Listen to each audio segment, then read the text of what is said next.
Hello, everyone. Thank you very much for joining us this afternoon. My name is Karen Galarno, and I will be guiding us through today's event. We'd like to cover a few housekeeping items before we begin. We are offering American Sign Language interpreting and closed captioning for today's forum. To access the American Sign Language interpreters, you'll need to look for their thumbnail, and then you'll need to pin it. You'll need to pin both interpreters' names. They are listed as ASL interpreter and then their name. To access closed captioning, you should look at the bottom right corner of your screen, and there is a multimedia box. You'll want to click on that. You will then see the closed captioning start. You can select the language, font size, and color that best suits your viewing. We will start today with an introduction from Commissioner Kastner, and then we'll turn it over to the Regional Director for the Western New York area. Once the Regional Director finishes their presentation, which should take about 15 minutes, we'll turn it over to the people who have signed up to provide their verbal feedback on the questions that were provided on the invitation. We will not be responding to any questions asked at this time to ensure that we have enough time for everyone that signed up to speak. If you do have questions that you need answered, please email them to info@opwdd.ny.gov. I would now like to turn the program over to Commissioner Kastner. Commissioner? Thanks, Karen. Hello and welcome to OPWDD's virtual regional public forum in support of our comprehensive 5-year planning process. We want to hear your ideas. This is the first of 5 forums that we'll be holding around the state to hear from the people we support and their family members. We want to hear your ideas and suggestions for setting OPWDD's strategic priorities for the future. We want to hear your ideas about how we can best use the funds that we will receive from the American Resource Plan for home and community-based services. Thank you for participating today. I look forward to hearing what you have to say. After all the forums are complete, we will continue talking about these things with the people most impacted in our service system by meeting with state and gathering their ideas as well. We've also set up a dedicated planning email address. That's planning@opwdd.ny.gov. Again, planning@opwdd.ny.gov, where you can send your thoughts and suggestions. Anyone is welcome to submit their comments using this email address. We'll gather all of the input throughout the spring and summer, use it to develop a 5-year comprehensive plan, which is our 507 plan, named for the section of mental hygiene law that requires it. This plan will be our roadmap, guiding our agency's activities and initiatives moving forward. So again, thank you for joining us in this important work. Your voice matters, and we're excited to listen to you. I'll turn this over now to the Regional Director, and we'll get started. Thank you.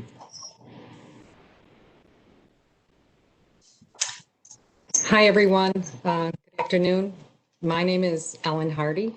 Many of you may already know me, but for those of you who do not, I am the Regional Director for this OPWDD region, which includes the 17 counties of Western New York and Finger Lakes districts. So as many of you know, our regional offices are typically the first place people go to when they access services through OPWDD, and the place they continue to come back to as their needs change throughout their lifetime. I want you to know how important it is to us that you take part in this process to ensure we are providing you quality supports that you need and want, and creating equitable, accessible, and sustainable supports for the future. We need your feedback to help guide us. The people we support and the families who also support them are the most critical, important part of our service system. This system was built for you and by you, and we want to continue to ensure that we keep meeting your needs with your guidance. The way we usually get the opportunity to hear from you is through our regular public committee meetings that are advertised on our website, our social media pages, and through our mailing list. But today, we are here to launch another way for you to provide feedback. The New York Mental Hygiene Law requires that OPWDD, along with our sister agencies, the Office for Mental Health and the Office for Addiction and Substance Abuse Services, develop a 5-year comprehensive plan, which is then reviewed annually. We know OPWDD hasn't updated our 507 strategic plan for a few years, which is why we are here to correct that oversight. We know that many of you, as well as our own staff, look to the 507 plan to guide us for the future. It helps set a path and expectations that we can all understand and follow. The fact is, the 507 planning engages all of you in the process, and that's exactly what we've been missing out on. That's why this process and this engagement is incredibly important. It gives everyone the chance to have their voice heard. The purpose of the 507 planning process is to determine the service system vision and goals over the next 5 years and how to achieve those goals. Within that 5-year term, there are separate annual goals that we hope to achieve. Those annual goals are updated every year, which is the reason that the 507 strategic plan is expected to be updated and released every year. So everything we do and every decision we make is built around OPWDD's vision that people with developmental disabilities should be afforded the opportunity to enjoy meaningful relationships with friends, family, and others in their lives, experience personal health and growth, and live in the home of their choice and fully participate in their communities. We included this slide as an important reminder to all of us of our mutual purpose as we begin the planning process for the years 2021 through 2026. Entering this planning cycle, OPWDD has set specific goals we would like to meet as the overarching themes behind our planning. These include sustainability, that all eligible people will receive supports that can continue to be maintained well into the future. Equity, that all eligible people will receive supports based on their specific needs as determined using a fair and consistent process all across the state. And accessibility, that all eligible people will be able to access flexible services and supports that change as the person's needs change, and that those options will be explained in their language of choice. And we also want to ensure that we are meeting these goals while providing services in the most integrated setting possible for each person. The challenges presented by the COVID-19 public health emergency are still impacting all of us. Our direct support workforce and our service providers worked hard throughout the past year to keep people safe. Many people were isolated from family and friends. Students with disabilities struggled to participate in remote schooling. Family caregivers struggled to meet the needs of their loved ones without their usual daily routines and support. As we are emerging from COVID-19, there remain some very real challenges.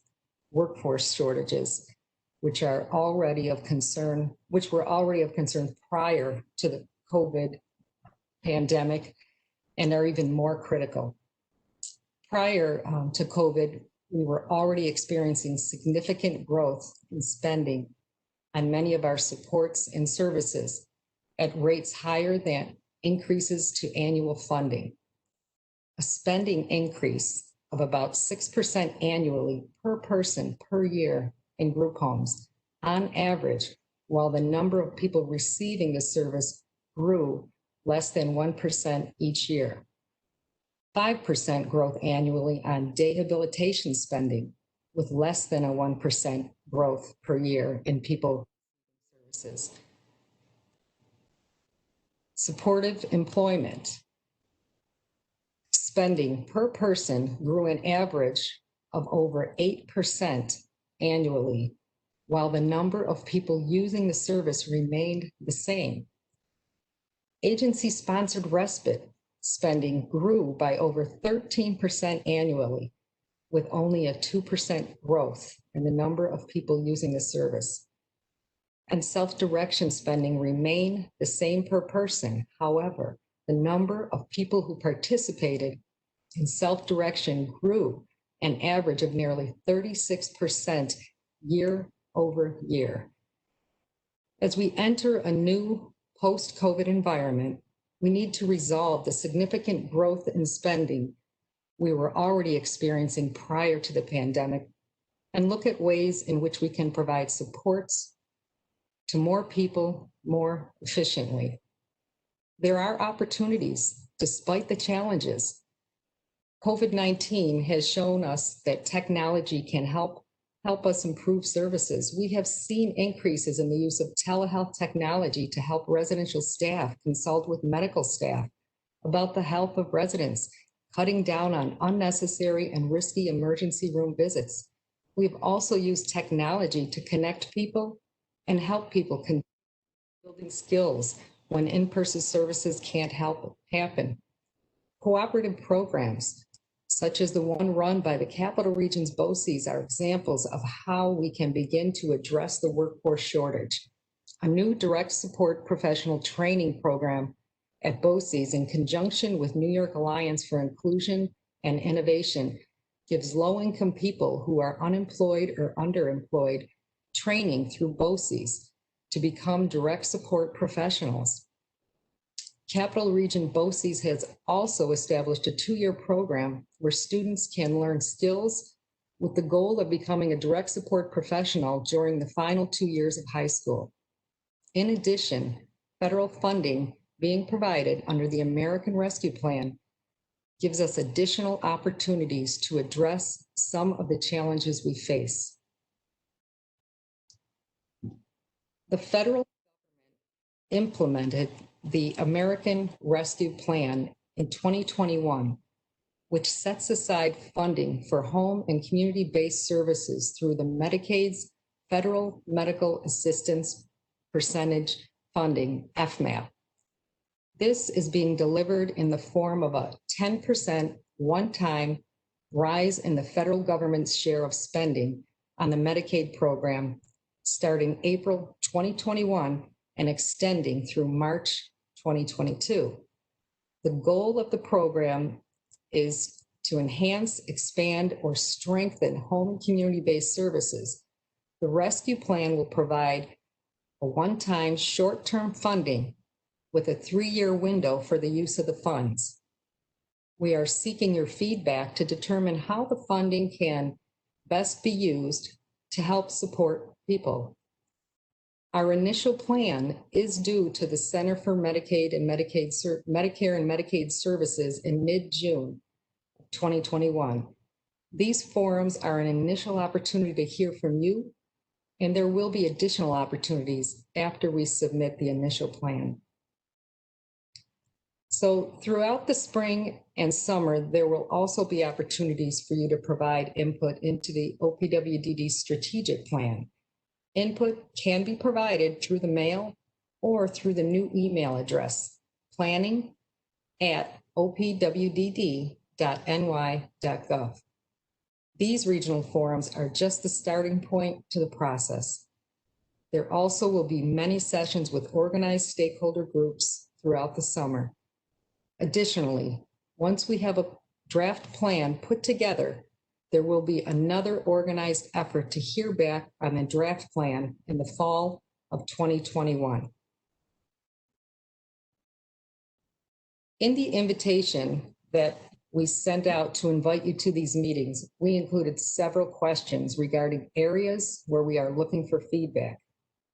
Those questions were not meant to limit you. They were meant to get the thought process started.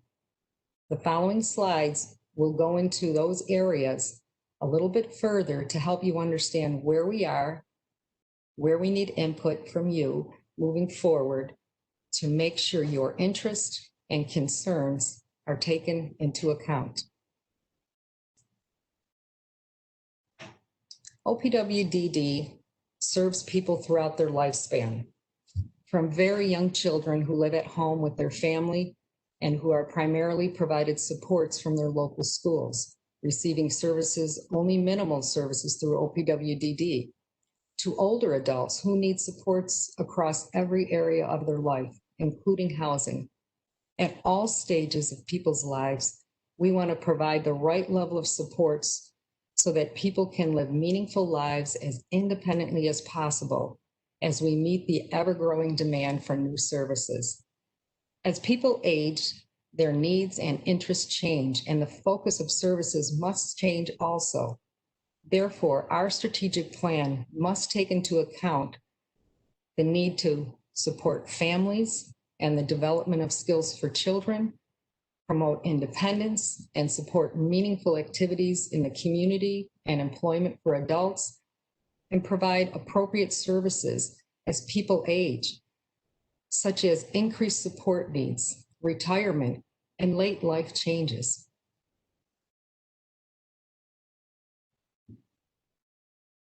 Helping people to live as independently as possible, while providing access to supports they need to meet their goals, is the basis for OPWDD's housing plans. Our variety of housing supports currently range from housing subsidies that give options for independent living to settings offering different levels of support and supervision, such as smaller community group homes and much larger congregate settings. OPWDD supports approximately 38,000 people in residential settings, and an average of 12,000 new people move into an OPWDD residential setting every year. The OPWDD housing subsidy is authorized for over 6,000 people statewide. A self-direction model with shared living, environmental modifications, and assistive technologies is available for people to help maintain independence. Our goal is to continue to grow these existing opportunities while also looking at how we can better support people with complex or challenging needs. Not-for-profit provider agencies are our critical partners, providing approximately 80% of OPWDD's housing. 20% is operated by OPWDD. We continue to develop additional residential opportunities by issuing requests for proposals from provider organizations and agencies. The most recent RFP, request for proposal, was issued in 2020, and the awards for projects are occurring. There is a current activity, which we have nicknamed FLOW, that invites people in state-operated homes who have less challenging needs to consider a new living opportunity with a voluntary provider, which would in turn create an opening in state-operated services for people ready to leave residential schools who have more complex needs. The 507 strategic plan will take into account these and other ideas in planning sustainable housing supports for the future.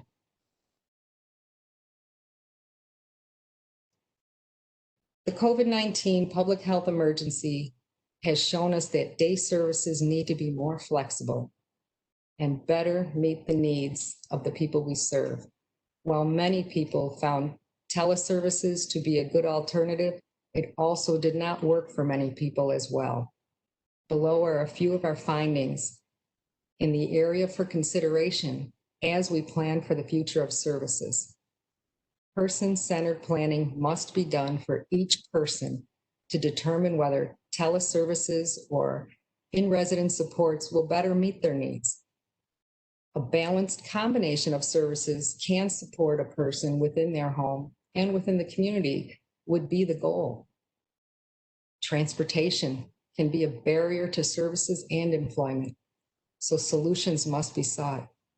Vocational and social skills should be a component of all day services. The rehabilitation structure could be more beneficial if it were more individualized, more focused on skills for independence, and took place in smaller groups within the community. Employment. In building the 507 plan, we also need to look at how we can ensure that employment is the first option for people who want it and how we can better prepare people for employment. To incentivize hiring, OPWDD has offered a back-to-work incentive to pay wages for a short term under the condition that employers agree to hire after the time period is over. We need to look at other ways that might incentivize employers to hire people. Positions may need to be customized to offer employment opportunities for people of all abilities. To create an employment path for people to follow, all day service providers could be encouraged to offer the community pre-vocational services option so that people in rehabilitation could move on to pre-vocational services or pathway to employment to gain employment skills and then on to employment. Employment staff need to be trained not only to assist the person receiving services, but also negotiate and work with businesses on hiring. These are just a few examples of how employment programs could be improved upon moving forward. Self-directed services. Self-direction offers the most flexibility and control over a person's services as possible. Self-direction is intended as a choice for anyone who is able to make their own decisions about their services or has chosen another trusted adult to help them. OPWDD is currently working on enhancing training and communication for support brokers, fiscal intermediaries, care managers, and support staff so that people have professional help available to help them self-direct. The new 507 plan should take into account how we can improve upon these services even further. Children's services and support for families. We have seen a lot of growth in the number of young children and their families looking for cross-system and residential supports over the last few years. This growth shows a need to grow community-based supports to make sure that children and their families are able to get the help they need, including the ability to support those children who are in crisis so they can remain at home with their families. Future planning should take into account the need to provide adult placement services for children leaving residential schools. Clinical services and crisis supports. Telehealth became a life-saving support throughout the COVID-19 public health emergency. At this time, there is work around extending this support beyond the health emergency and making it a more permanent support. And there is ongoing talks around policy and regulation changes that might be needed. OPWDD is also looking at the use of clinical services across disability types to see where changes should be made to match need and demand. Making sure services are available to meet identified clinical needs is critical. OPWDD is also working with state and local mental health and hygiene partners to identify gaps in access to crisis supports and services and to problem solve strategies to help fill those gaps. We anticipate this being a large part of future planning. The Flow initiative mentioned earlier is one strategy we are currently using to make space available to serve people with more complex needs and to provide choice to ensure people are living in the most integrated settings, to make use of current vacancies, and to open opportunities in state-operated homes for people who have aged out of residential schools and are waiting for adult service opportunities. State-operated residents can provide highly specialized services for people with complex needs. These are areas we anticipate will play a significant role in our strategic planning process. Care management. As care coordination organization health homes have been operating for almost 3 full years now, and many of the early challenges with developing new organizations have been overcome, we now need to turn our attention to enhancing the quality of care management services. We want to evaluate the strengths and weaknesses of the health home model and helping people of all need levels to learn how we can improve going forward. We want to look at this particularly for people with complex needs and those who live outside of a congregate setting. Care management was established to improve the coordination and integration of services across multiple systems, including health, behavioral health, and developmental disability services, to help people stay healthy and avoid the need for crisis and emergency health care, and to establish ongoing supports timely.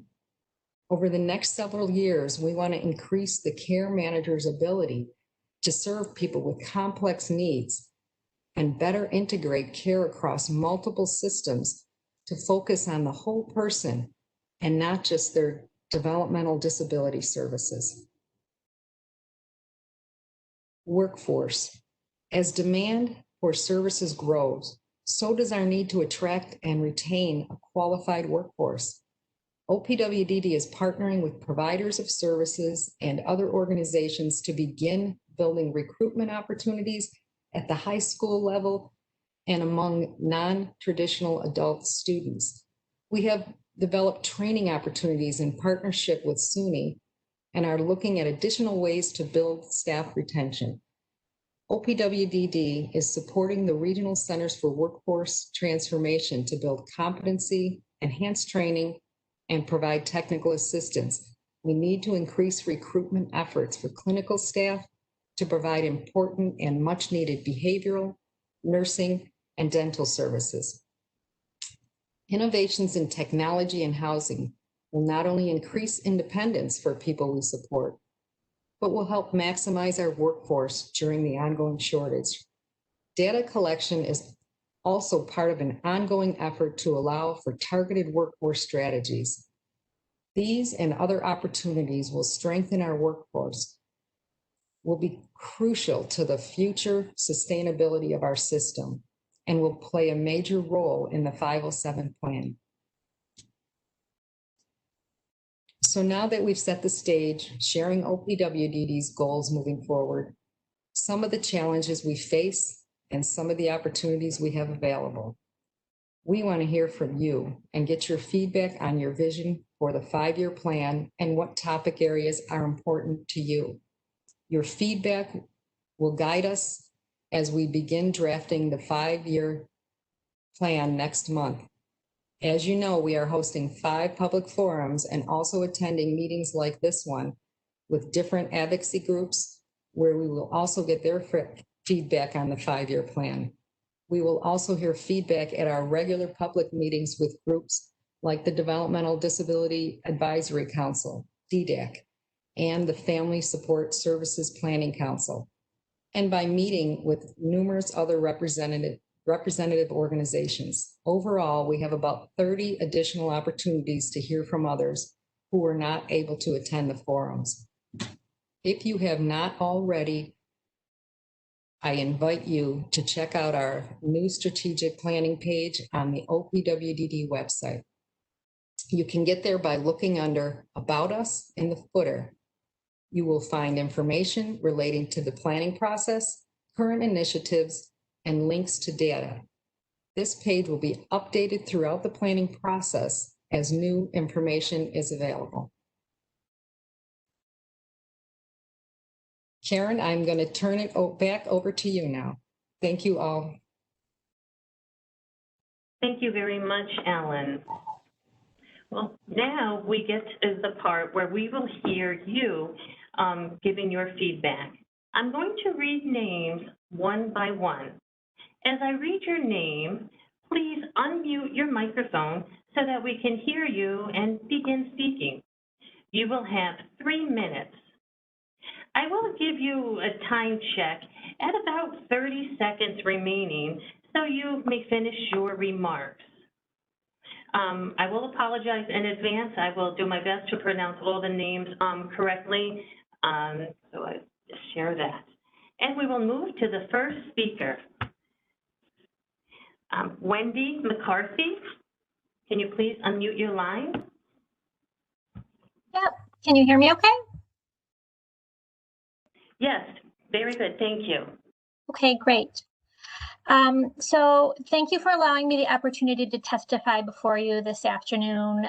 Thank you, Commissioner Kastner. I can't see you, so I'm not sure if you're still on. And thank you, Ellen, very much for hosting us today. My name is Wendy, and I'm Liam's mom. Liam lives at home with me, my husband, Terry, and his little sister. Soon after Liam was born, we learned that Liam had a brain malformation. Now 20, he's grown into a beautiful young man. However, Liam's disabilities are significant, and he is medically complex with recurrent respiratory infections and seizure disorder. He's also non-mobile, non-verbal, and uses a G-tube for all his nutritional needs. Liam requires, obviously, one-to-one assistance with every aspect of his routine. Liam will turn 21 next week, and while we were hopeful that he would be able to begin attending a day hab program this summer because of the workforce emergency, that option seems very unlikely. Staff who were working in the day programs are now working in residential, and agencies are unable to recruit new hires to fill the vacant positions. So, and actually I've learned recently that there are over 3,000 vacant positions in Region 1 alone. So the bottom line is something needs to be done to address this issue. And yes, wages are a huge part of it. We need to raise the wage. DSPs are the backbone of this field. The 507 plan seeks to address and prioritize a multitude of areas, but without DSPs to carry out the work, there's no services, and people like Liam are left without. They're left without the opportunity to find employment or spend time with friends or to develop new or retained learned skills. Ellen, I heard you mention earlier OPWDD's vision, which is to ensure that individuals enjoy meaningful relationships with family, friends, and others, experience personal health and growth, live in homes of their choice, and fully participate in their communities. And I need to share that from a family perspective, I do not see this happening. In fact, it's a reminder when I hear that of what our system used to be. Even worse, the safety and health of people with IDD are now being compromised by the lack of a workforce. This testimony is supposed to be about planning for the future. And as I mentioned, Liam currently lives at home, but there will be a time when we will not be able to care for him. And when that time comes, he will require a 24/7 certified group home. And that home will need to be well-staffed. Given the current there's about 30 seconds left. Thank you. Given the current staffing vacancy trend, without significant wage intervention by the state, homes will continue to be critically understaffed, and that's a terrifying thought for a parent.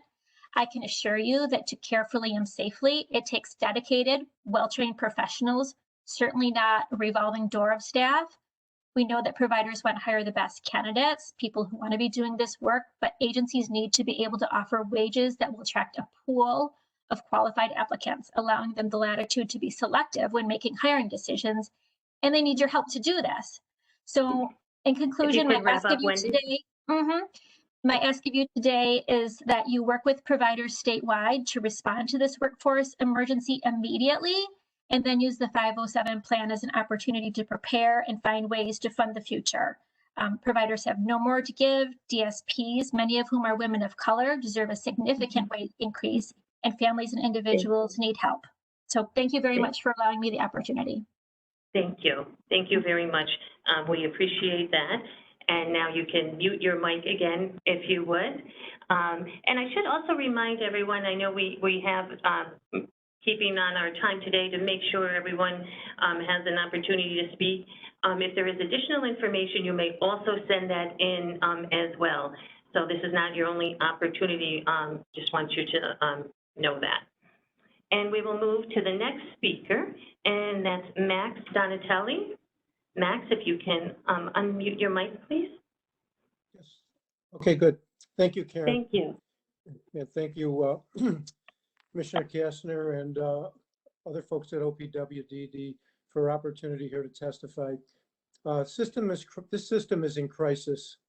My name is Max Donatelli, together with my wife Joyce, who's here. We have 2 adult children, Connie and Craig. We are major advocates for equity and inclusion. Our Craig is a self-advocate, works at Explore and More Children's Museum in Buffalo, and has Down syndrome. He lives in a self-directed, semi-independent living situation with 6 other young men with intellectual and developmental disabilities to Respire of Western New York and Amherst. He is a job coach and he attends a day program, both with People Inc. and gets care coordination also from Person-Centered Services. We've been very satisfied with Craig's house and programs. However, currently recruiting and retaining competent and committed direct support professionals to staff his house has been a major stressor for us. We have also raised concerns about the CAS, which we are still discussing with Central Office. We had a meeting this morning. Regarding staffing, the first 6 years he lived in his house, his staff were relatively stable. Over the past year with the pandemic, 2 staff worked to the end of their shifts and left, giving no notice. We currently have 1 full-time staff and a part-time life coach coordinator to cover the week, along with parents helping out, us included, temporarily. We can only offer entry-level staff the minimum wage. Burger King, Delta Sonic, Aldi's, and all others are all paying now above the rate locally for entry-level positions. It is unacceptable for all of the responsibilities that DSPs have for providing support for our sons, learning independent living skills and supporting activities of daily life, getting them out in the community, and so much more. They are underpaid and underappreciated financially, even more so for those DSPs who work in the certified group homes and day programs, where many of these individuals are much more involved in Craig, similar to what Wendy talked about earlier. OPWDD has underfunded the voluntary agencies for the past 10 years, and they provide 83% of the services for people with developmental disabilities statewide. There have been no cost of living increases or trend to compensate for rising costs in healthcare, new regulations over this period. Currently, OPWD wants to impose regulations for certified group homes to take funding away when a resident is out of the home for visits, medical reasons, or hospital stays, even though the costs of the agencies remain the same. Finally, we as parents, we worry for Craig's future. OPWDD needs to work with agencies to assure that staff are paid a living wage and one that reflects the value of their work. Family self-advocates and agency representatives shouldn't have to fight every year to stop funding cuts, concerning evaluations, and burdensome regulations. As advocates, just so you know, you have about 25 seconds or so. We as advocates, we will do everything in our power to fight to get direct service professionals higher pay. Thank you for the opportunity to provide our serious concerns today. However, who will be here in 20 years or more to fix a broken system when Joyce and I will probably be gone? Failure cannot be an option. This broken system needs fixing now. And we ask that you stop the cuts, raise the pay, and fund the future for our son and others that are so dependent. And we really ask that people help us in this particular situation. And thanks for the opportunity. We hope that we can really help them move forward a system that's going to work for our son and for others. Thank you. Thank you very much. Appreciate that. And if you can mute your mic again, thank you.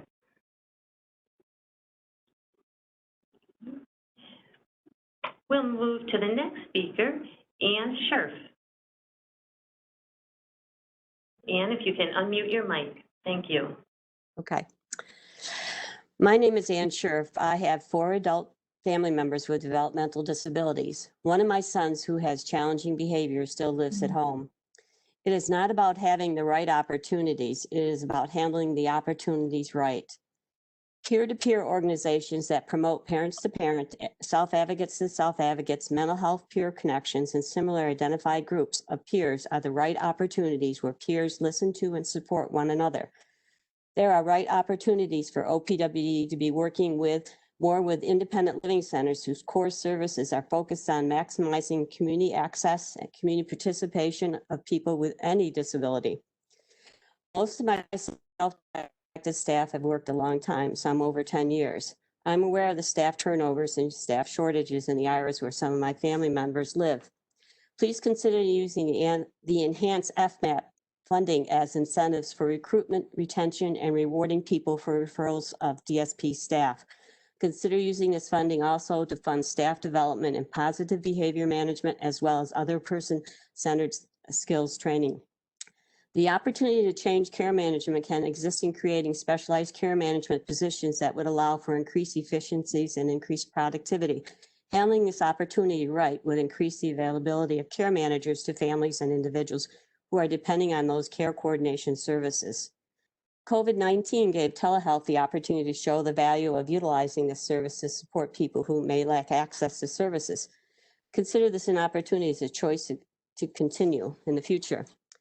An innovative model such as ECHO, Educating Community Health Outcomes, is a promising practice. I'm currently participating in a mental health ECHO as a hub member. The focus of this ECHO is educating and encouraging mental health professionals to provide services to people with autism and IDD who have limited language skills. ECHOs can be used for different focuses such as primary care and school. One example of a research project that demonstrates successful outcomes is Mind the Gap. It is a parent-to-parent activity that supports parents whose children have a new diagnosis of autism. Another area you might want to consider using FMAT funding is to fund development of a step-down transition unit for people who get stuck in hospital settings. Please consider using FMAT money to provide transitional support for overserved and underserved to create more community living opportunities. The residential list might be more adequately addressed with a focused team approach of one person at a time to find a housing solution instead of just looking for the right match on the list. It is not about having the right opportunity. It is about handling this new 507 plan opportunity right. Thank you. You have about 30 seconds if you want, Ann. No, it's fine. I submitted testimony and I tried to get it within the 3 minutes, so allow for okay. other people to speak too, but thank you for Awesome. offering. Excellent. I wasn't sure if Mike unmuted. Thank you very much. You're welcome. Okay, and we'll go to the next speaker, Russell Johnson. If you can unmute your line, please.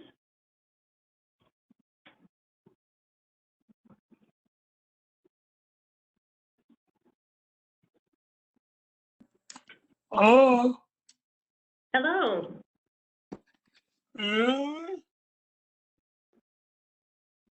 Good afternoon.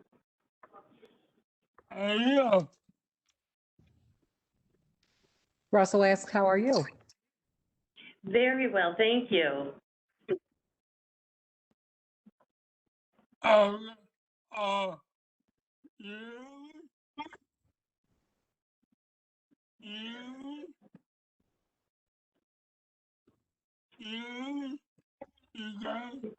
We can hear you, Russell. My name is Palega. I am I do want to talk my I need more my bill. I need more bill. My doctor, my dad,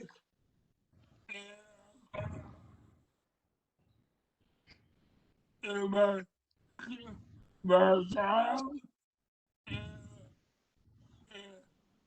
and my home. We need more money in America. Yeah, I don't want to talk about America. You? Thank you, Russell. Russell's asked me to repeat for him. Russell says, hello, I'm Russell Johnson. I'm here to talk with you about the fact that I don't want you to cut Medicaid or Medicare. I need it. I need it to help pay for my doctors and dentist appointments and hospital and all of my bills. I need it for my staff people and for my job and home. I and a lot of people need it because we need help and we don't want to die. And then he added, today he added, I'm asking for more money to be put into Medicaid and Medicare. Yeah. Thank you very much, Russell. You're welcome. Thank you. Okay. We'll go to our next speaker, Kathy Bruntz. Kathy, if you can unmute your line, please. Thank you for the opportunity to participate today. I was just also wondering if Dr. Kastner is still with us. I hope he is, because it is an important reflection to us and our testimony to know that he's there and on camera so that we know he's there and listening. I'm the co-chair of the Donny Family Committee. I'm a founding member of New York State, the SWAN of New York State, the statewide advocacy network. More importantly, I am the mom of 3 adult children. My daughter was born with global developmental delays, which affected motor, speech, cognitive function, and she has complex seizures. When she was 19 years old, we finally learned exactly what was causing her disability. Every single day we learn what she's capable of achieving, but only with the right supports.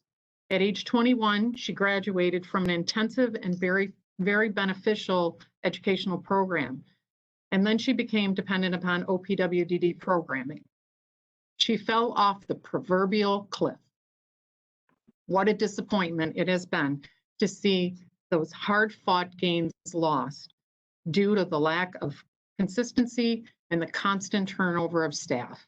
How heartbreaking it is to see her sad and confused with repeated loss of staff who are trusted and care for her most intimate needs. They leave because of low wages.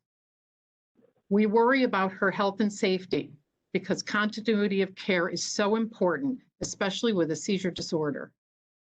As OPW prepares the 507 plan, families like mine ask that you utilize the data that exists from New York State Ed, Medicaid, and your regional partners to create realistic projections of the need from year to year. Involve invested stakeholders throughout every stage of development of the plan, not after the draft is done, but throughout the planning process, and incorporate their suggestions. Create flexibility in program design and broaden options so those with significant medical and behavioral needs are not forgotten as they are today. Fairly fund the system. Stop the continued annual cuts to essential services and restore an annual cost of living increase that every business offers their employees. Focus on the workforce crisis with an immediate increase to the wage and sustainability plan. Return wages to 35% above minimum where we were in 2008. In the spirit of no conflict of interest, OPWDD should not be the gatekeeper, evaluator, payer, and provider of services. OPWDD should be accountable to stakeholders and service recipients. Today, they are not. Stop the cuts, raise the wage, fund the future. This system needs immediate action to stabilize. It needs transparency with realistic planning, forecasting, reporting, and a partnership to create a sustainable future. Our loved ones need it to survive, and we've been saying for more than a decade that families will not live forever, and it's time that OPWDD hears us. Thank you. Thank you, Kathy.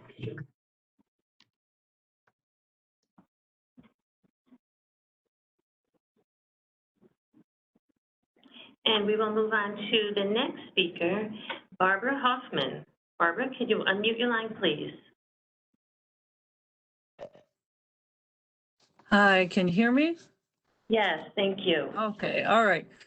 Good afternoon, and thank you for allowing me to speak today. My name is Barbara Hoffman, or also known as Mom, to 2 disabled adult sons who live in our home in Orleans County, a rural agricultural county. Both my sons are developmentally disabled. Kurt is 31 years old and he has Down syndrome and a lot of medical issues, and Eric is 28 years old. Oh, he's 29, sorry. and he has autism. It is and has been all about our family for the last 31 years. Both of my sons use self-directed services. Their success has been supported by wonderful staff that has been creative and able to think outside of the box due to the nature of self-directed services. I'm sure you will hear from other people today, speaking of the need for livable wage for direct support professionals. We need to put the P back in professional. This also includes fair pay for home care. Family support services in the past have helped us get where we are today. Families need help dealing with the array of challenges raising a child with special needs entails, and family support services need to be bolstered and not cut.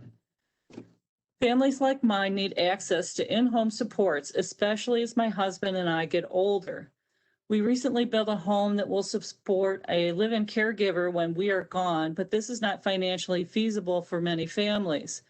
Self-directed supports need to be flexible and evolve with the changing needs of the individual and their family. Paperwork needs to be simplified, and turnaround time for changes to life plans needs to happen faster. Over my 31 years of my job as mom, I can't tell you how many times I have heard that the paperwork will be reduced and simplified, but instead it keeps getting more complicated. Telehealth is a wonderful option, but currently is not an option for many of us in rural digital deserts like our current new home. In fact, I had to leave my home today and find a place where I can access the internet. Even people in urban areas do not have access to broadband and or cell services to support telehealth.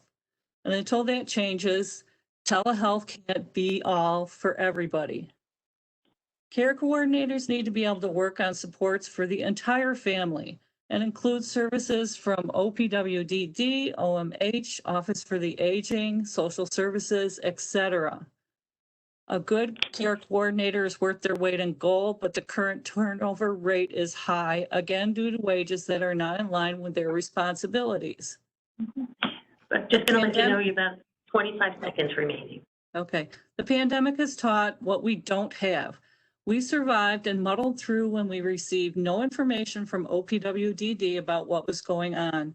Now and in the future, we need supports in the community where the person lives and the family that they live with. Thank you.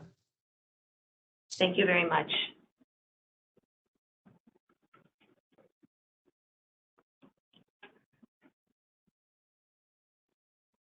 Okay, and we will go to the next speaker, Chris Palega. If you can unmute your mic. Good afternoon. Can you all hear me? Yes, thank you. Great. Thanks so much for having me. Family support services are a diverse set of programs that tens of thousands of New York families rely on as they struggle with the challenge of keeping their developmentally disabled loved ones safe and living at home. In Region 1, nearly 50 agencies are providing over 150 programs through FSS. These programs are designed and overseen regionally, addressing unmet need in a way that is locally targeted, focused, effective, and accountable. OPWDD has recognized that reducing the financial burden of high-cost residential placements is its greatest budgetary challenge. Given the extremely high costs associated with supporting developmentally disabled individuals in settings outside their family home, any migration toward higher levels of care will have a dramatic negative impact on budget stability and will profoundly affect the quality of care OPWDD has committed to provide. These impacts will not be confined to the developmentally disabled, as families who are already struggling lose their ability to cope, and waiting lists for expensive residential placements extend the burden on our hospitals and emergency rooms, local communities and schools, and our justice system will increase dramatically. This harsh reality supports my belief that families are the foundational to the ongoing success of OPWDD.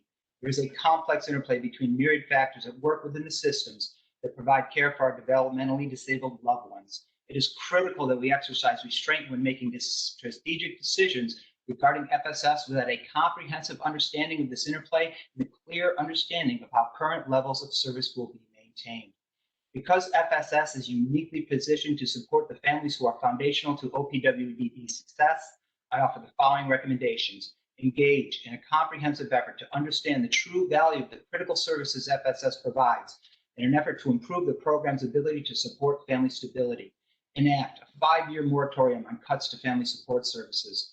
FSS is less than 1% of the funding under OPWDD control. Given the current lack of rigorous, reliable, and statistically valid data-driven analysis, I'm very concerned that any savings realized from a reduction in FSS may come with exponentially higher financial and human downstream costs for years to come.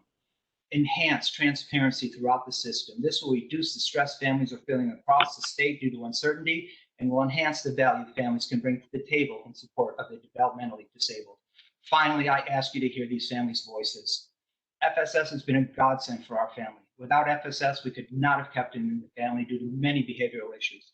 He falls through the cracks in every available program. The toll caring for 2 children with autism can never truly be measured. The breaks we do get from care are vital to keeping our marriage and family secure and manageable. In a system so in flux, one consistent support has been FSS.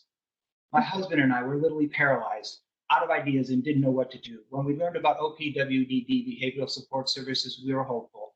Family support services literally saved my son's life. Engage, enact, enhance. Thank you all for your time, for your consideration, and most importantly, for your commitment to the developmentally disabled. Thank you.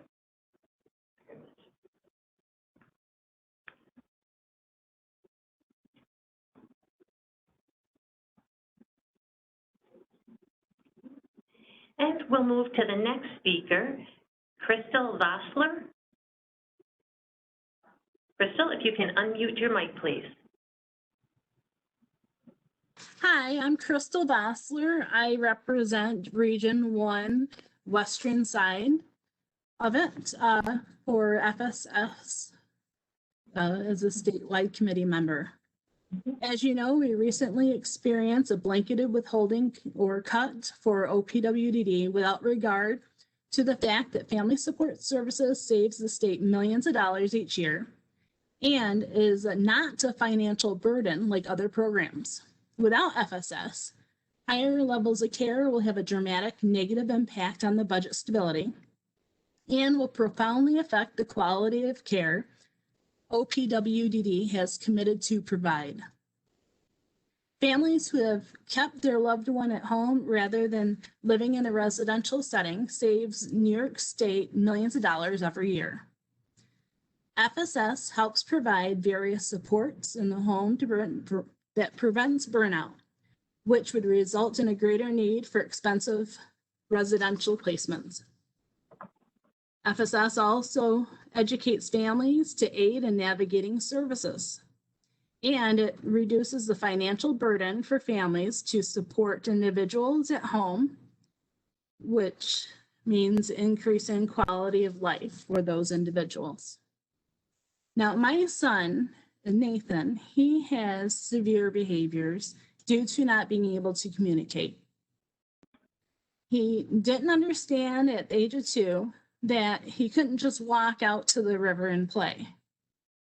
He didn't know he couldn't go outside on his own. He had no awareness of the danger of this.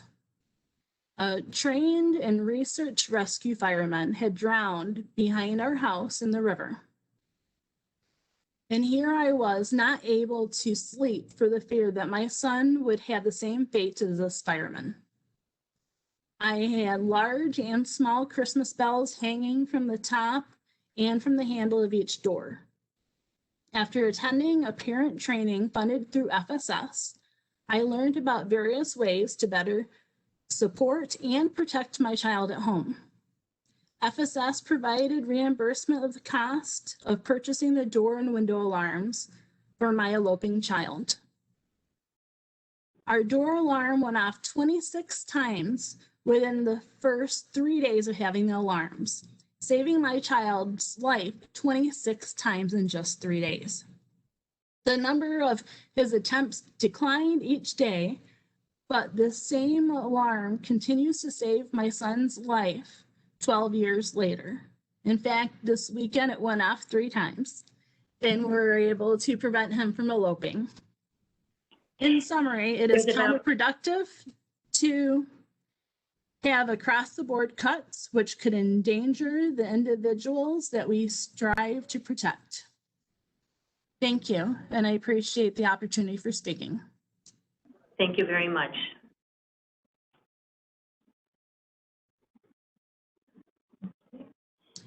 And we're going to move to Michelle Fiddler-Sutherland.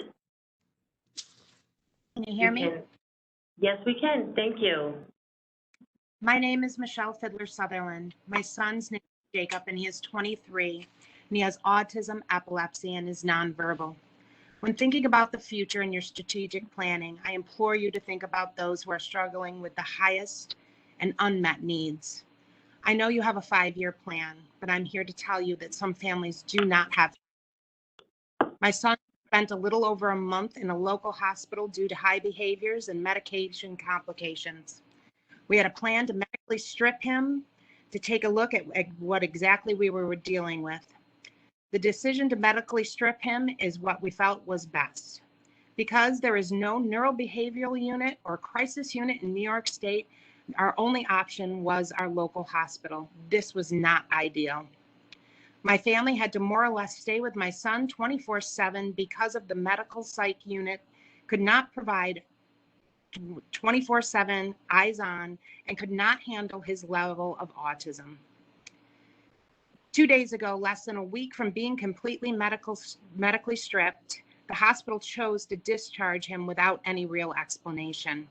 So we are right back to where we were before going into the hospital, in crisis, in our home, with my husband, older son, and myself taking shifts.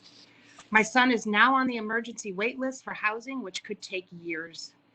There is no way to create a housing option through self-direction that could ever meet my son's needs. So we are left to take a bed, a spot, or an opening instead of having a home. My son needs a highly structured environment to help him navigate everyday life and well-trained staff to deal with his behavioral and medical needs. With the closing of ICF houses and the overreaching and often inconsistent labeling of what inclusion is supposed to mean, there is a population of individuals that are being overlooked and left behind in the so-called world of being person-centered. The individuals at the central office and in Albany are making decisions for people who present like my son. They are so far removed from our reality and are often hearing from self-advocates that function on a much higher level. While self-advocates should certainly be heard, they do not speak for a large population of individuals with more complicated behavioral and medical needs who cannot advocate for them.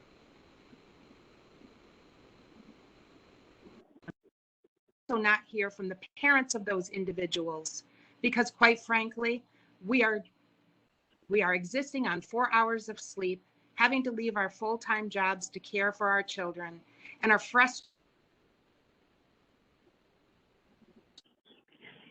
that often works against our children instead of for them. We have to modify our homes because there's about 20 seconds remaining. Okay. And your mic went in and out just a little bit at a couple seconds ago. Okay. We cannot easily, if at all, access essential behavior therapies like ABA. We are often left to modify our own homes because the EMOD process can take up to 2 years for life-saving modification. There needs to be a long-term crisis unit or neurobehavioral unit here in New York State to handle the crisis that parents are facing on a daily basis. There needs to be more funding filtered into those agencies that are willing to offer these services, but cannot do it because of funding and underpaid essential direct support professionals. While every testimony here today is important, this could be life or death for hundreds of individuals and their families throughout New York State. I've been advocating for these issues for years and years, and I would love to have somebody answer me why nothing has been done. Why is it that those that need the most help get the least? My husband and I are going to be 53 this year, and the question of what will happen to our child haunts us. Our son deserves trained staff that are paid what they're worth, that understand his type of autism, not to be drugged to the point that he just exists, a forever home and peers to interact with, a community to surround him, and the supports he needs to live this life without us. Thank you. Thank you. Thank you very much.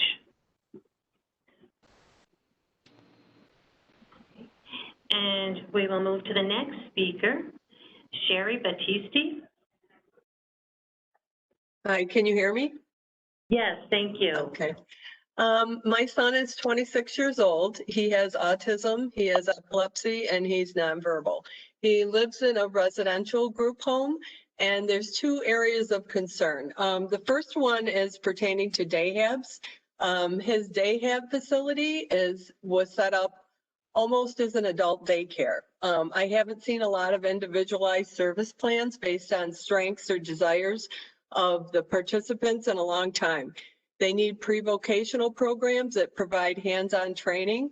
And before the pandemic, my son went out maybe twice a week for an hour at dayhab, and he either played the same bingo game over and over again or sat and listened to music all day. So since the pandemic has happened, my son's been doing more at his residential home this past year. The staff has really stepped up. They've been doing a daily schedule where the boys are doing house cleaning, recycling, they unload the groceries, they put them away, they do gardening, shoveling outside, working in a makeshift gym in the basement. They're trying to keep busy and active, and he's been so much happier.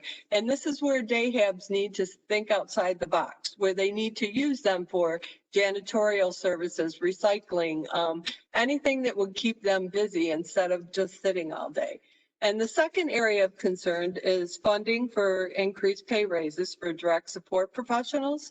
The people that are attracted to this field of caring for others are the people that we really want to keep, and they can't stay if they don't make a decent living. I know there's been a lot of other people stating the same thing, but there's an average turnover rate of 45%, which leads to such high vacancy rates, not just in the homes, but in the dayhabs as well. The staff have so many responsibilities. They take care of the most vulnerable people. They handle and dispense medications. They drive them to appointments, and they make just barely over minimum wage. We've had so many wonderful people at our home that had to leave because they couldn't afford to stay there, and that affects the boys in the home so greatly. They get so attached to the staff. So ensuring adequate funding is such an important thing, as well as appropriate benefits, and attracting them and retaining them. I also want to say 4 years ago, my husband and I did a lot of fundraising, and we actually built my son's group home. We worked with an agency, we gifted it over to them, and we actually got funding through OPWDD. Unfortunately, this can't happen anymore. There isn't the funding.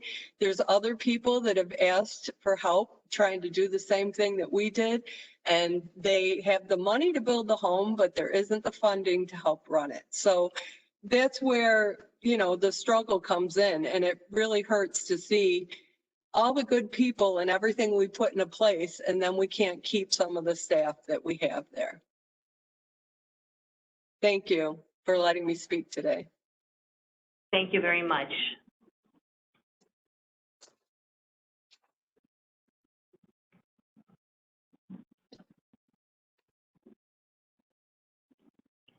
And we'll move to Bonnie Watson. Bonnie, if you can unmute your mic, please.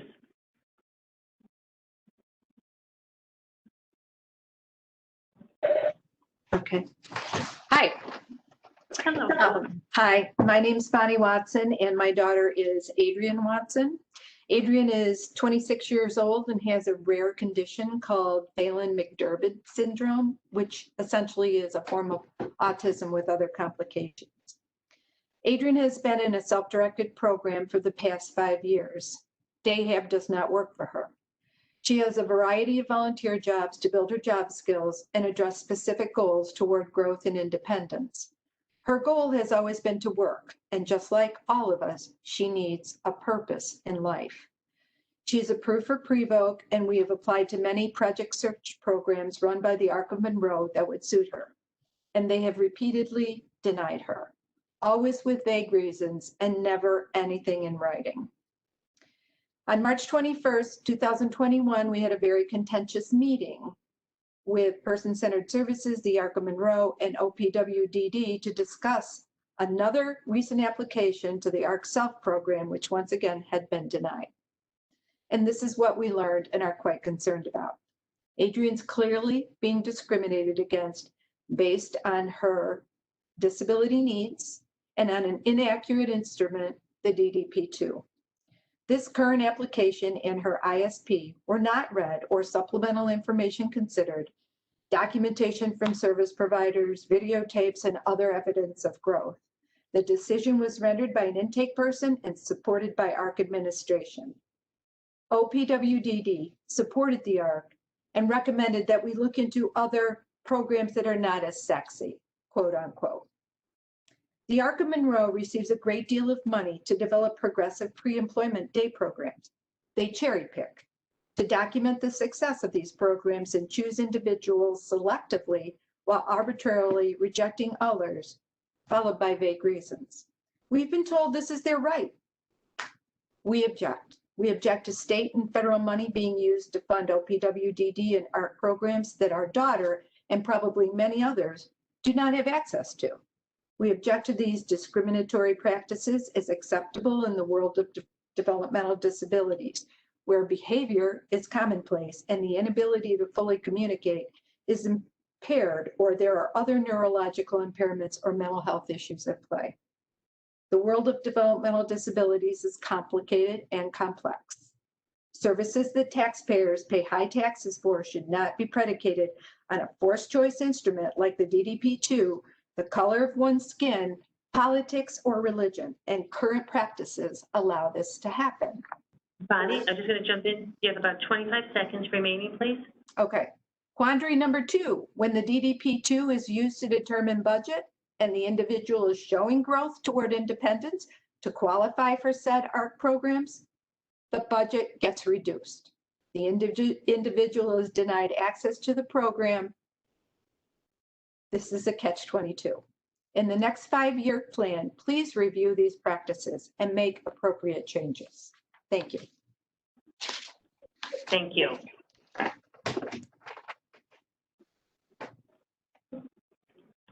And we will now move to the next speaker, Barb Delong.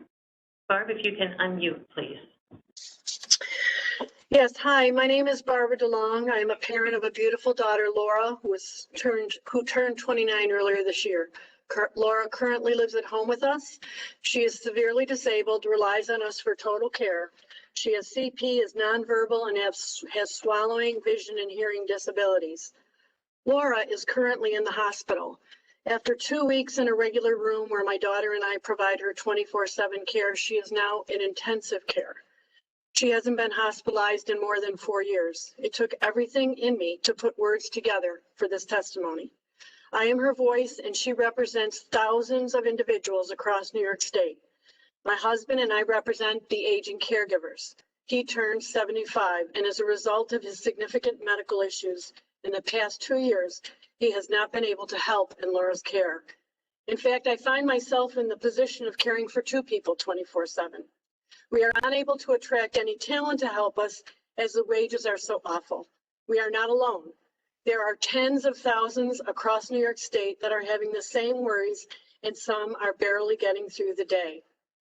In preparing for this testimony, I look back through the myriad of testimonies I've provided in the past, and it is clear nothing has changed for the better.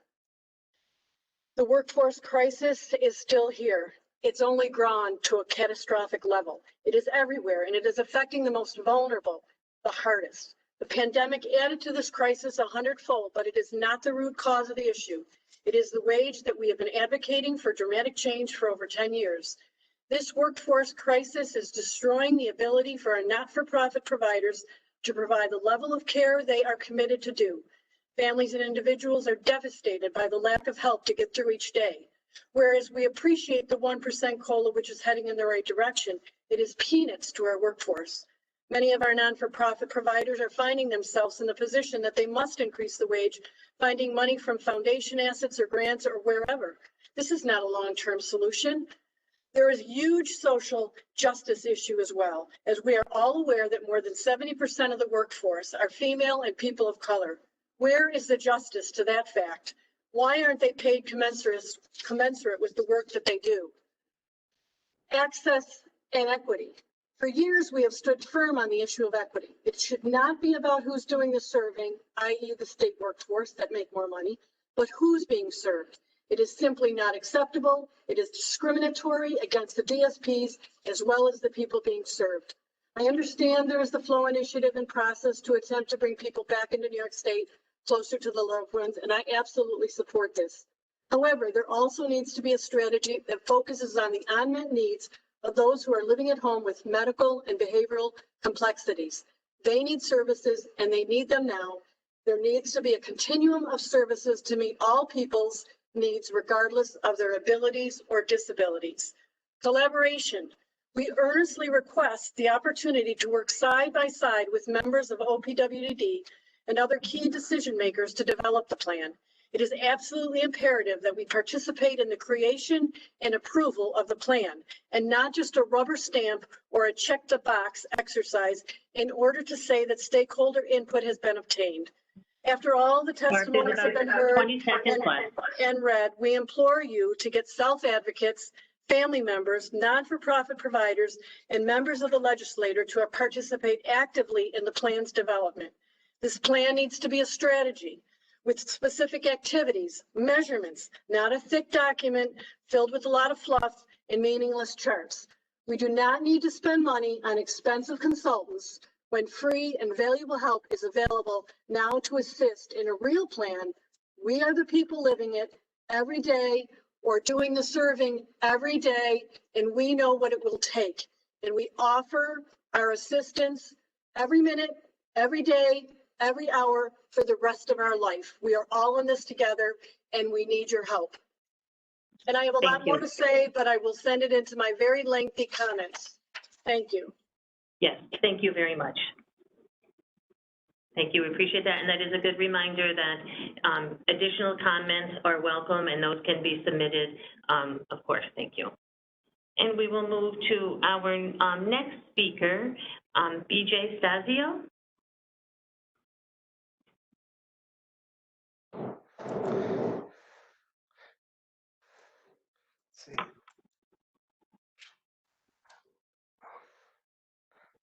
For some reason, I can't turn my video on, but you can hear me, correct?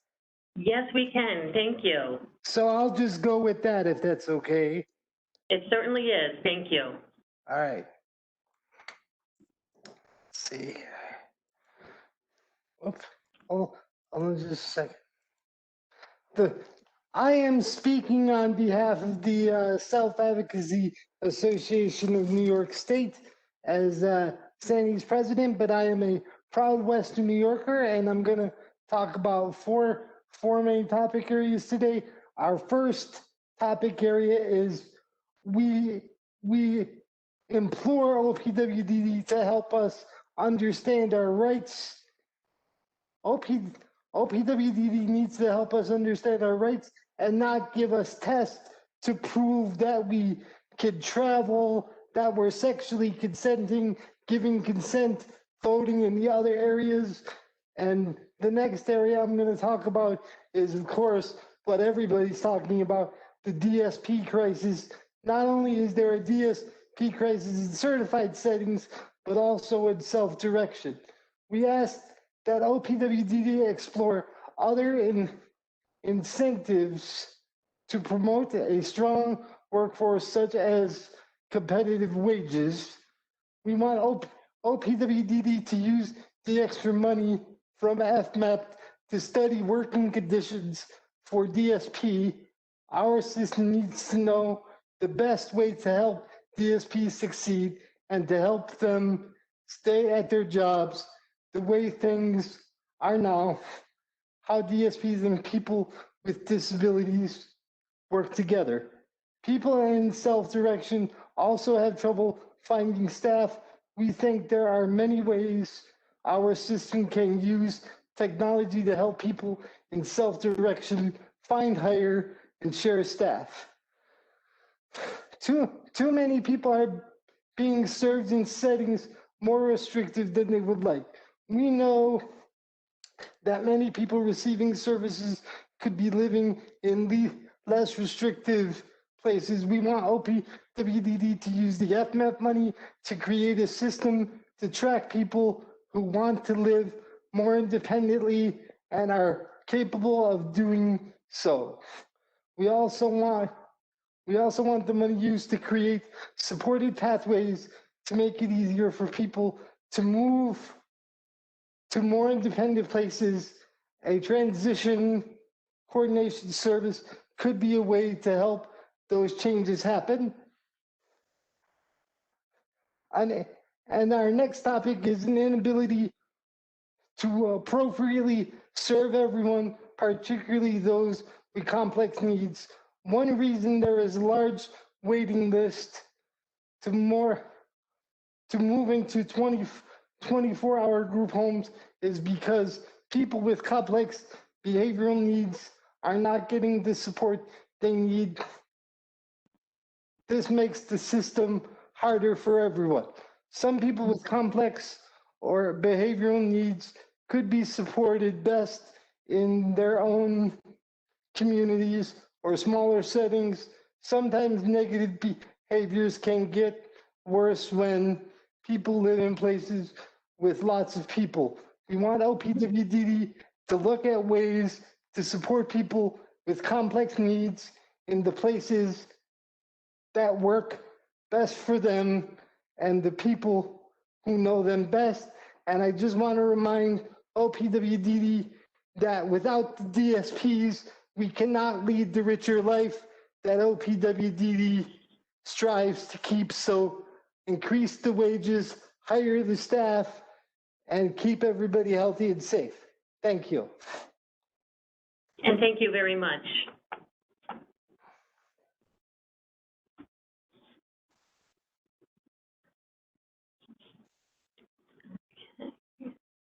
We'll now move to the next speaker, Josh Derrick.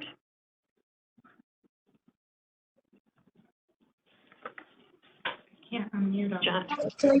Hi, this is Susan O'Hearn. Josh was having difficulty getting in, so I'm going to reach out to him via phone. He said he would be interested in sharing via my speakerphone. Give me just a moment. Oh, I think he might be, yep, I think I'm getting a signal that he might be just connected now. Oh, wonderful, thank you. Absolutely. Josh, can you hear us, Josh? I can hear you. Can you guys hear me? Yes, we can. All right. I don't have a lot of time to talk. I only got maybe just a few minutes right now because I'm supposed to be taking off for a doctor's appointment. And my ride just showed up. Okay. We're happy you could join us for a couple of minutes. All right. So I wanted, because I did email what my my testimony already to Amy Hoffbauer. I emailed her earlier this morning about it. Very good. Thank you. I mean, I don't know if I could read it to everybody. Yep. Okay. So what I wanted to present about was about self-direction and how things have been going for me and my self-directed plan. Well, the thing is, for my self-directed plan, things have been going really slowly at the moment because I've been having a lot of extreme difficulty with finding any staff, and my circle of support also feels too that OPWDD has been going really slow with things because I'm in need of some more support, and I feel as though that I'm not getting that support at this time, and it's causing some new issues to develop for me and for my circle of support now. I also have funds that are set aside in my self-direction plan for like transportation, and I've been feeling very strongly about adding more funds because ticket prices over, bus transportation in my area has gone up a few dollars in price. So it's becoming a little harder for me to get around town now. especially like if I want to go out to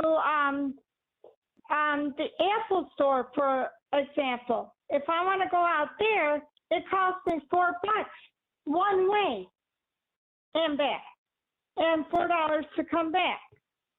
So, and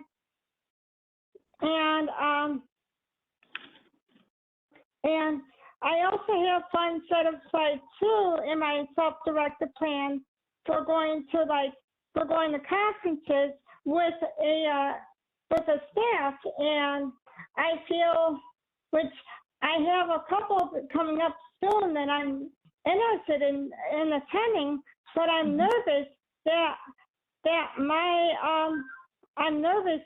my self-directed plan might not be able to support me with attending that conference. Because I've been asking for a while now for some more, to have some more funds in my self-directed budget. Because I'm supposed to be getting a new broker soon, and I'm not sure if that's even going to happen yet. Okay.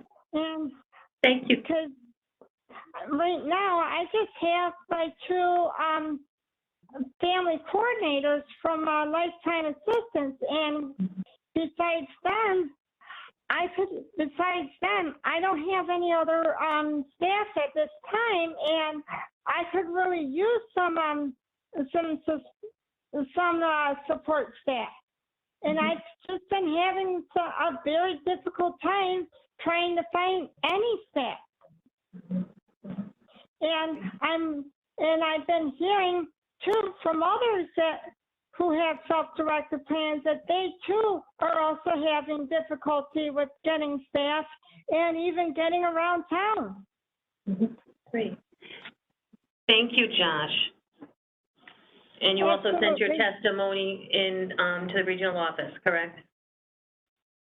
Well, I sent it to Amy Hoffauer. Perfect. Yep. Wonderful. All right. Thank you very much. You're welcome.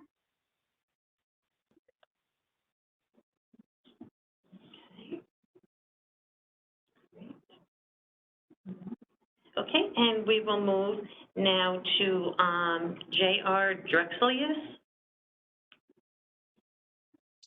Hi, can you hear me? Yes, thank you.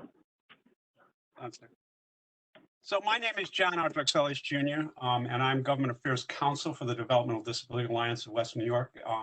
DAWNY is a collaborative group of not-for-profit agencies in the Western and Finger Lakes region of New York. With only 3 minutes to comment, I'm going to stick to a few key points. First, stop the cut.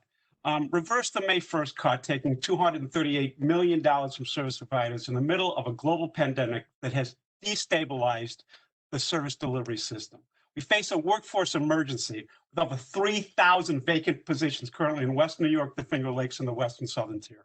DSPs are working double and triple shifts. House managers, senior managers, CEOs are all working nights and weekends to cover shifts because of these staff shortages. Programs, services, and even safety and health are severely compromised by this lack of a workforce. Providers can't cut their hours of operations like a restaurant can. We never close. We operate 24/7, 365 days a year. We must stop the bleeding and stop the cut. Secondly, we need to raise the wage. Using federal American Rescue Plan Act funds, New York State needs to provide a substantial bump in spending for the OPWDD system in order to permit DSPs to receive a real pay raise, getting these dedicated care professionals, who are predominantly women and Black, Indigenous, and people of color, to a true living wage, not merely pennies above minimum wage, rather a $17 to $19 an hour starting wage, a truly substantial wage increase, a wage New York State pays its employees to perform this work. Why should Black, brown, and female DSPs, often single moms with families to feed, not receive a living wage? Raise the wage. It's a matter of social justice. Third, we need to fund the future. New York State needs to allocate substantial additional resources on an annual basis to make the care economy in New York State a priority. DSPs are part of the care economy, and the care economy for people with developmental disabilities is currently on emergency life support. We must build back better. Annual, predictable increases in funding, be it a trend or a periodic rebasing based upon actual costs, cannot be taken from current program dollars, be it for the new health home services, the growth in the IDD population being served, DSP pay increases, or the cost of shifting to managed care, as have been done for the past 10 years. Funding cannot be a zero-sum game. Fund the future. Invest in care. Finally, stop the lying. Using artful bureaucratic jargon to hide the truth about the real weaknesses and threats this system faces, the constant denial of routine data requests, and the lack of transparency in terms of developing a collaborative approach, working with providers, families, self-advocates, and individuals served by the OPWDD system must end and must end now. It is time for public officials to not hide behind the Machiavellian political spend meant to shield powerful statewide elected officials from justified and accurate criticism of their policy choices. OPWDD must tell the truth. Thank you very much. Thank you. And our next speaker, Leanne Elliott. Hi, thank you. Good afternoon. My name is Leanne Elliott, Alzheimer's Association Rochester Finger Lakes Program Manager. In 2006, our local chapter partnered with OPWDD to establish a unique dementia-specific comprehensive wraparound support program for people with IDD who are impacted by Alzheimer's. Our chapter has been providing this essential service for more than 16 years. As the trusted resource on Alzheimer's and other dementia, it's important that the Alzheimer's Association advocate for a coordinated effort to develop a culturally competent, dementia-capable workforce within the IDD provider system across New York State. People with IDD are experiencing an unprecedented increase in longevity. Similar to the general population, early detection and diagnosis of dementia for people with IDD is challenging, and standardized tools used with the general population are not recommended for use with persons with IDD. Delayed diagnosis of Alzheimer's dementia in the IDD population often results in postponement of treatment and ultimately precious time lost. I'm pleased to share with you that with the support of the Golisano Foundation and in the partnership with 4 local DD providers, the Rochester, Finger Lakes, and Western New York regions chapters of the Alzheimer's Association piloted a 2-year train-the-trainer model for sustainably building a dementia-capable IDD workforce. In this training, professionals learned appropriate dementia care techniques in line with nationally recognized Alzheimer's Association dementia care practice recommendations. Over the course of the project, 15 master trainers themselves went on to lead workshops and provide ongoing support for 230 additional IDD agency staff. This new knowledge was disseminated to direct support staff in ways that yielded impacts on referrals for diagnoses, meaningful activities for individuals living with dementia, ability to age in place, and frustration levels for staff.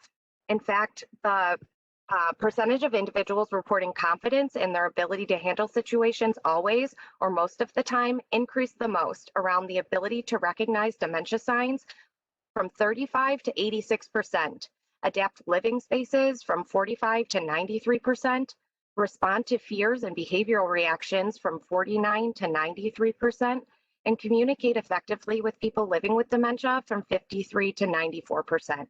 One of the most frequently reported outcomes described by trainees was increased in earlier diagnoses for individuals they supported. One example came from a participant who shared, "I saw an individual that was demonstrating signs of dementia, so I referred him for a screening, and he was diagnosed earlier than he would have if I had not had the training." Another reported requests for neurological assessments have increased to assist with diagnosing behaviors that may be dementia related. These diagnoses— about 30 seconds remaining. Thank you. These diagnoses can lead to improved care and support. As one trainee noted, "I'm working on 4 behavioral referrals involving dementia or a related neurocognitive impairment.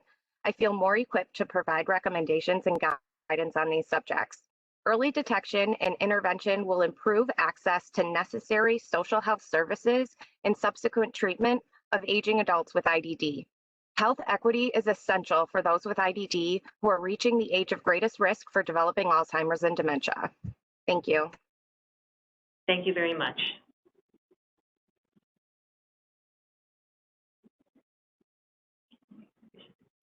And we will go to Joseph Damiano. You can unmute. Can you guys hear me? Yes, thank you. So, hi, my name is Joseph Damiano. I am a self-advocate and also a peer support specialist at the ARC of Allegheny Stu Bend. I believe we should invest in more staff with day and employment services to better support a person with a disability. People should have a choice if they want to have day services or work out in the community. I would also like to see comprehensive care management and more choice for people with disabilities regarding their life plan meeting. If we can have a living wage for the workers, there might not be so many leaving, which is affecting the people we support. Thank you for your time, and I look forward to working collaboratively with you in the future. Thank you.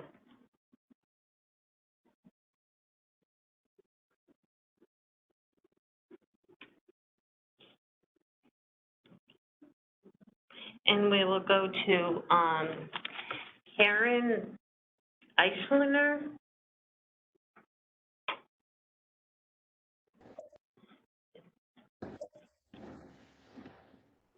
Hi, can you hear me? Yes, we can. Thank you. Thank you.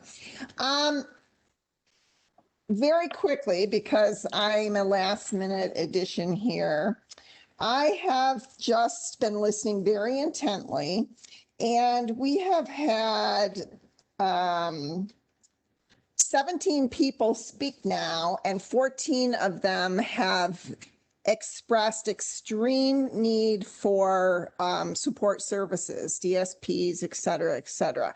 I think you will hear this over and over again throughout all of these opportunities to speak. Going forward in the 21st century, we need that.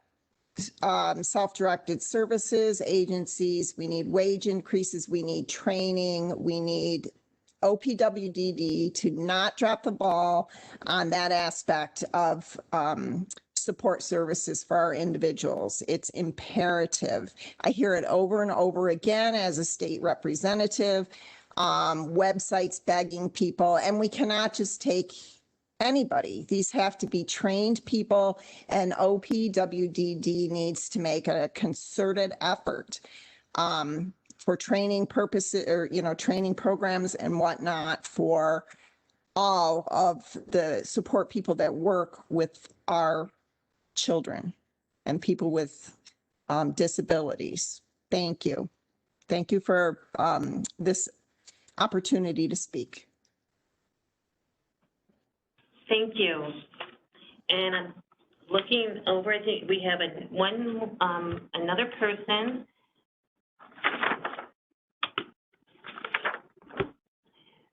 Katie Zarati. Katie, if you can unmute. Hi, Katie Zarati here. Hello. Thanks for having me. I have a 8-year-old son. He's in OPWDD. He has self-directed services, and I have to say, I don't look forward to the future listening to everybody else, because they seem to have been well in their 20s, and I commend that to OPWDD. I will say, as a parent with a young child, I think these programs have some great bare bones, but you guys suck at administering these programs. The people who are administering these programs suck. You make it so hard and restrictive for a parent with special needs. Just going to a restaurant and getting a simple receipt, and I try to submit it and it's not itemized. That's not my fault. And I get the kickback and I have to jump through hoops just to submit a receipt. I had a fence put in, and you guys give basically half of a bare bones fence. and you work with, or you're forcing people to work with the crappiest of crap installers.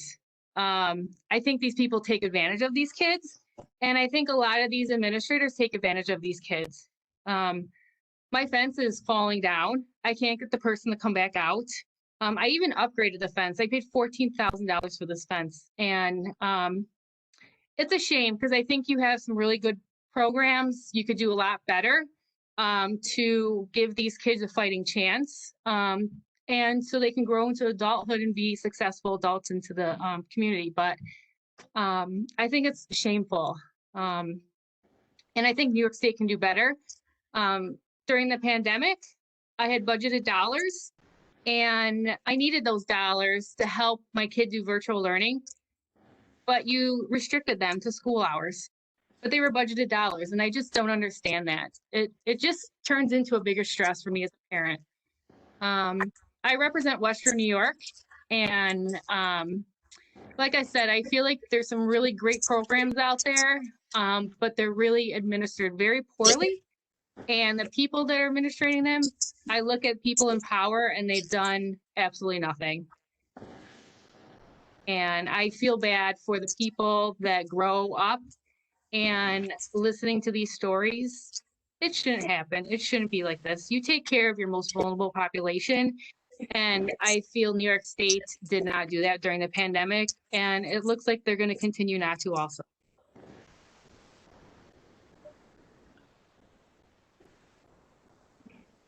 Thank you. Yep. Thank you for that. And we're just double checking. Looks like that we've gone through our speakers. We just want to say thank you very much to all of our speakers for your input. And everyone, please have a wonderful afternoon.